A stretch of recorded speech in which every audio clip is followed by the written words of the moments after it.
हमारा पशुधन। बंधन तो किसी को भी पसंद नहीं होता, ना इंसानों को और ना ही पशुओं को। जिस तरह से हम खुली हवा में सांस लेना चाहते हैं, जब जी चाहे खाना चाहते हैं, जब जी चाहे सोना चाहते हैं, जहाँ जी चाहे वहाँ घूमना चाहते हैं, ठीक उसी तरह से जो हमारे पशु हैं उनका अंतर्मन भी यही कहता होगा।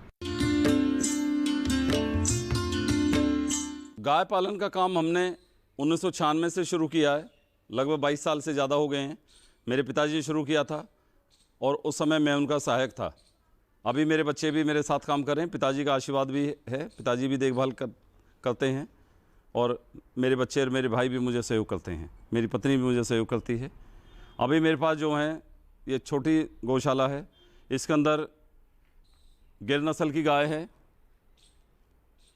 थारपारकर है, साहिवाल है, हरियाणा नस्ल है, सिंधी नस्ल है। ये जो थार का रेगिस्तान है उसमें पाई जाती है।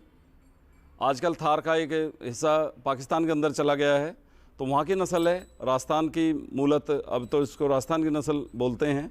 बहुत अच्छी नस्ल है। ये नस्ल है जो भारत की क्या विश्व की नंबर 1 नस्ल है।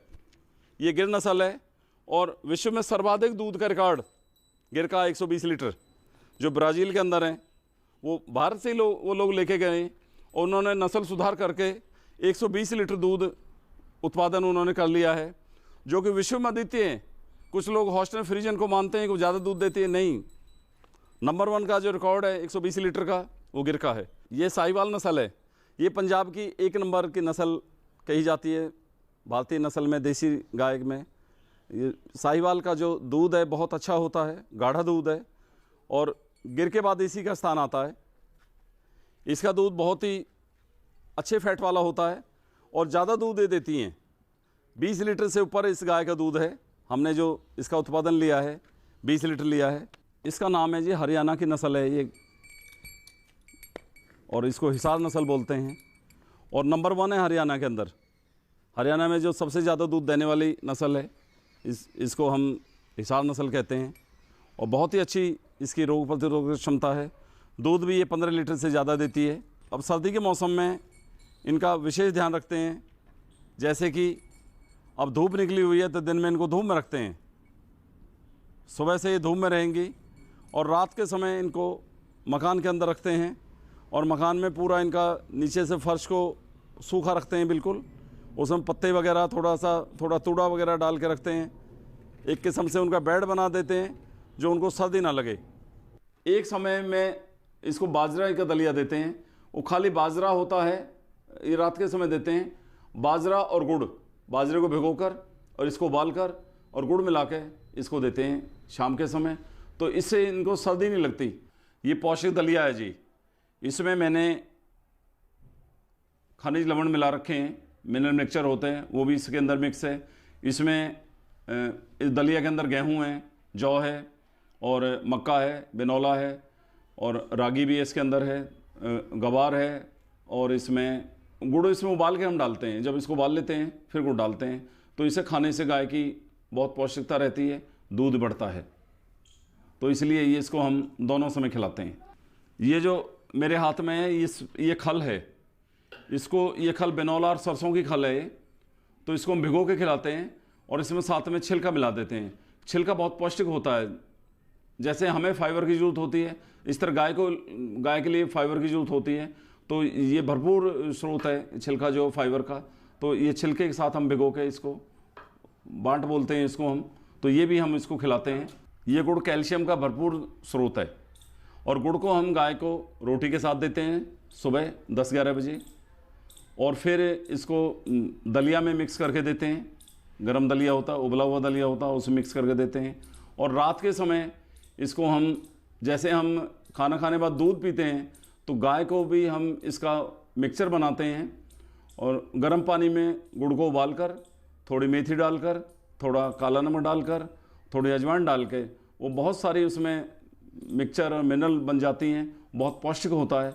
तो रात को जैसे 8-9 बजे के आसपास जैसे हम दूध लेते हैं सोते टाइम, तो इनके लिए भी एक पौष्टिक आहार पेय होता है, ये हम देते हैं। और मौसम के अनुसार जैसे हम खाना खाते हैं, तो इनका खाना भी मौसम के अनुसार बदल जाता है और हम मौसम के हिसाब से इनका पूरा ध्यान रखते हैं।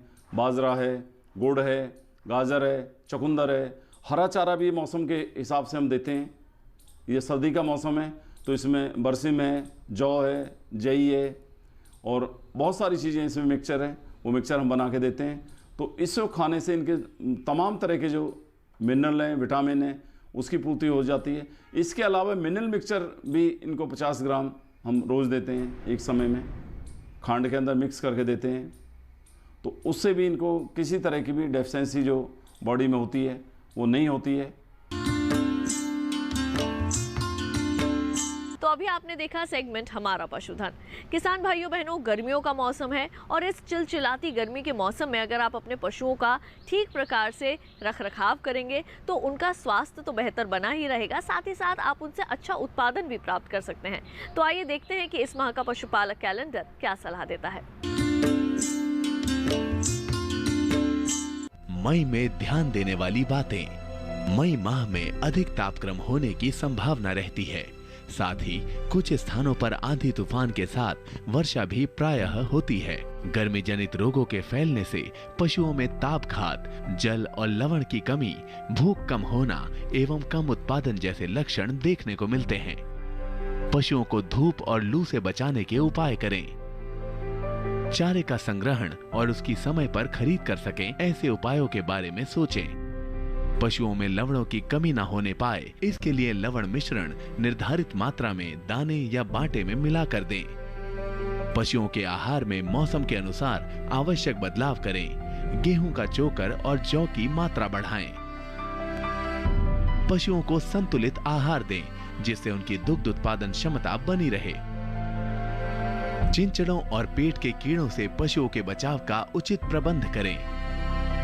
चारे के लिए बोई गई चरी, मक्का और बहुऋतुजीवी चारा घासों की कटाई करें। इस माह में भेड़ से ऊन कतरने का कार्य करें।